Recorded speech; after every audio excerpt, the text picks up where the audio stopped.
Hello. Kinokondisyon ko lang ang aking bike para magamit ko na para makatipid sa pamasahe.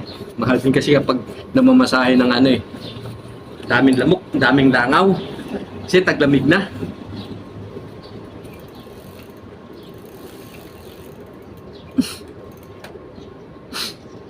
Sinisipon-sipon na nga gawa nga nung taglamig na, nagpapalit na ng klima. Kaya kailangan makondisyon na yung bike.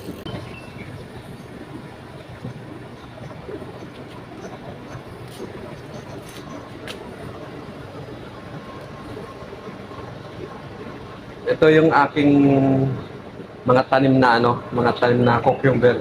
Medyo malaki ng konti. Pakita ko sa inyo may mga bulaklak. Putang na.